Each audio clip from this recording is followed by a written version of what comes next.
All right, welcome to my channel, Fear the Northman. I'm excited. It's the Friday episode.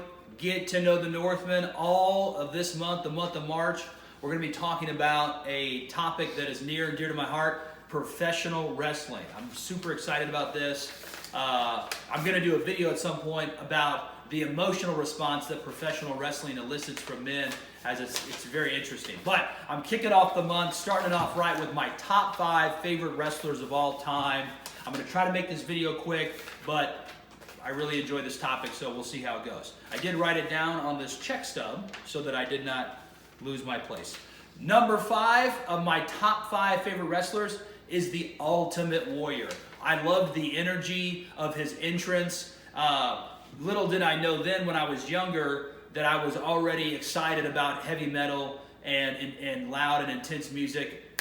That's going to be a video series that'll come later about music, predominantly heavy metal. But I love the intro, the Ultimate Warrior. Just the intensity. He would just sprint down. I think for a while, too, he held the record for the fastest match when he won the Intercontinental Championship from the Honky Tonk Man. I think he came down to like clothesline him like 5 times and then splashed him, and it was like somewhere between 5 to 10 seconds or something, and he won the match. So I love the intensity and the passion of the Ultimate Warrior. During the time of Hulkamania, when Hulk was really the brand heartbeat of WWF, Warrior was very important in that WrestleMania match where it was champion versus champion. Was a great moment in wrestling history. If you've never seen that, I encourage you to watch that match. It's awesome. Another thing I like about the Ultimate Warrior is how bad he was at promos. If you want to actually see something that's absolutely hilarious, you should go check out, just type in on YouTube or Reddit, Ultimate Warrior promos or interviews. It is priceless. If you're having a bad day, it will definitely turn that frown upside down. But the Warrior was one of my guys. Between him and Hulk Hogan, I preferred Ultimate Warrior.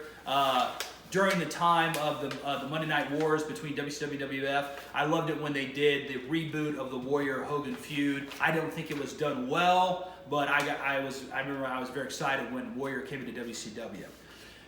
Coming in at number 4 on the list is the Brahma Bull, Dwayne "The Rock" Johnson. I loved Rocky Maivia, Dwayne "The Rock" Johnson, The Rock, the Brahma Bull, all of his catchphrases, all of his ability on the mic.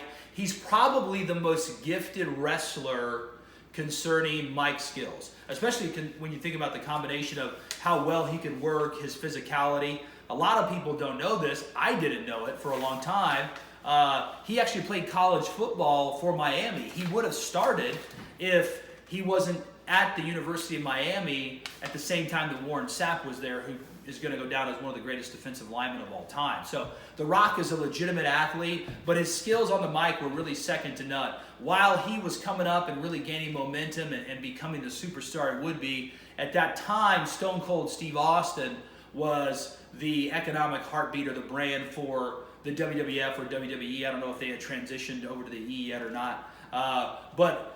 And he was the main guy. Vince McMahon really did a good job of catching a vein of the American public that felt dominated by their boss and by their job, and got to tune in every Monday night to see Stone Cold Steve Austin, stomp a mud hole in Vince McMahon's ass. It was really a genius move on his part. But while that was happening, The Rock was gaining momentum. He was getting over in ways that were amazing. I mean, that whole era had some of the greatest superstars of all time. And I mean, his skills on the mic, his energy was such where he was able to get over an elbow drop as a finisher. Everyone does it, but somehow for him it became a championship winning move. And it's really because of his energy and his showmanship and his entertainment skills on the mic. He is going to go down as one of the greatest wrestlers of all time. His importance in wrestling cannot be disputed. He truly is an amazing performer, an amazing athlete. He's number 4 on my list of greatest wrestlers of all time. Number 3, this guy brought for me some of the most entertaining moments during the Monday Night Wars between WWF, WWE, and WCW, and that's Chris Jericho. Chris Jericho in my opinion, doesn't get enough credit. He's a great wrestler. He's actually a very technical wrestler. He really has all of the skill sets down, really understands the movement within the ring. But like The Rock, he too is a very entertaining wrestler. I don't think he has the mic skills of The Rock as far as catchphrases and all that fun stuff. But Jericho's mic skills are still very good, and he's very creative at creating funny moments. So in WCW, there was a moment where he was feuding with a wrestler named Dean Malenko, who also is an amazing professional wrestler. But Chris Jericho would call him names like Stinko Malenko, which is really like childish and simple, but it was actually really genius the way he delivered it and how it was a constant dig to Dean Malenko. And Dean Malenko's character in WCW was the man of 1,000 holds. Well, one time, again, touching back on Chris Jericho being some of the most entertaining moments for me in wrestling, one time Chris Jericho came down with a computer printout list of printed paper with all of his holds because he was the man of 1,001 holds. And like every fifth or 10th hold was arm bar. It's really one of the funniest moments in WCW history, if not in wrestling. If you haven't seen it, I encourage you to go check it out because it's a great moment.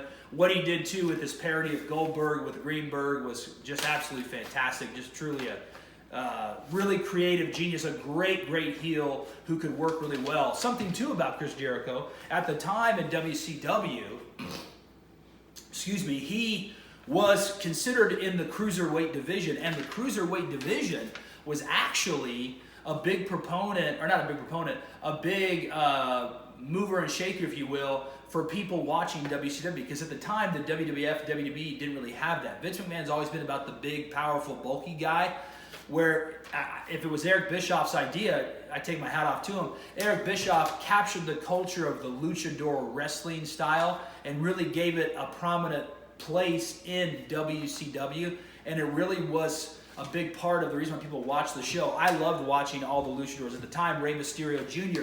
was at WCW, La Parka, all these great wrestlers, and Chris Jericho was right there with him. When Chris Jericho transitioned over to the WWE, they quietly, I think, upped his weight class, but in WCW, he was among the cruiserweights that really made the show very exciting. So Chris Jericho's coming in as my number 3 favorite wrestler of all time. My number 2 favorite wrestler of all time, that was my number 1, but got knocked off by the first place individual here on this list. But the man, the phenom, the legend, The Undertaker. He beat Superfly Jimmy Snuka to actually gain the nickname, the title of the Phenom. And I just remember being younger and, I grew up, playing sports and I was athletic, but I just remember my mind being blown away by this guy who's 6'10", 6'11", who has somebody in obviously a fake wrist lock, but walking on the ropes and jumping off and giving them an axe hammer or jumping over the ropes for a flying clothesline. Just a guy that size that can move that well and put matches together. Obviously his matches with Shawn Michaels are, amazing, and his Hell in the Cell match with Mankind. I mean, he's been a part of just legendary moments that not only were wow factor, but he actually did a great job not only selling, but also just performing. If you haven't seen the Shawn Michaels Undertaker matches in the Cell, I would encourage you to watch it. Go watch as well the Mankind Undertaker match with Hell in the Cell, because that's going to go down as one of the most intense matches in mainstream wrestling of all time.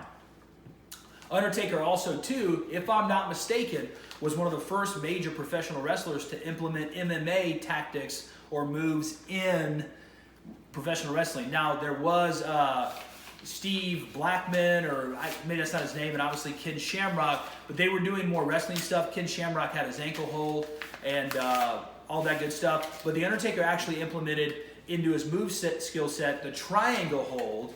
He didn't call it the triangle, he called it Hell's Gate, and he actually beat, and I still can't think of his name, Edge. Boom. He beat Edge for the WWF Championship belt, I believe at WrestleMania, with Hell's Gate as a triangle hold. So I could be wrong about that, him being the first to implement in a large, well-known brand like the WWE MMA tactics, but I do believe he was the first one. And, his athletic ability, his ability to work in the ring, his legendary status as being a backstage leader, Undertaker is just the man. Like I said, he was my top number 1 guy for a long time until I discovered the totality of the number 1, my favorite wrestler of all time, and that is Mick Foley. Mick Foley is a hardcore legend. he was doing hardcore back when it was just coming up, and he did it at a time where it was very popular, or where it was building momentum in popular wrestling circles. His work ethic was amazing. He actually started out as a jobber, and on a WWF show, in the midst of a match, sometimes superstars and well-established wrestlers, they'll do what's called working stiff with a jobber, and basically it turns more into an actual fight than it is sort of choreographed athletic movements. And a guy clotheslined Mick Foley and actually broke his jaw, and Mick finished the match, which was obviously the precursor to him going towards the hardcore circuit, where he would have great battles with Vader and everything.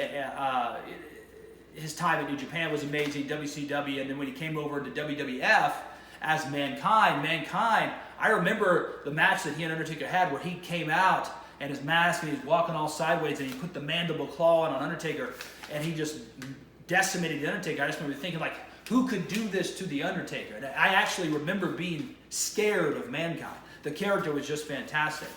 But later down the road, what really won Mankind over for me is the fact that he's super creative.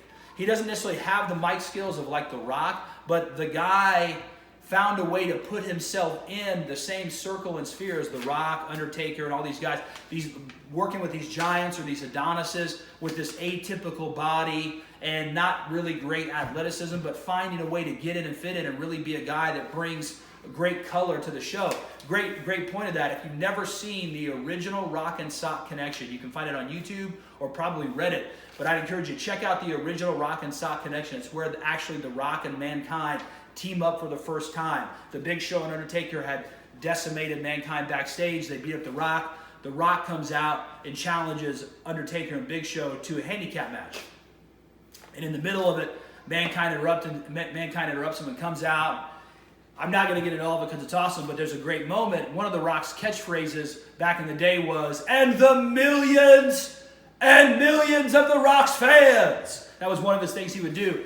Mankind, Mick Foley with the Mankind mask, in a very ingenious manner said, the millions of The Rock's fans and the dozens of Mankind fans.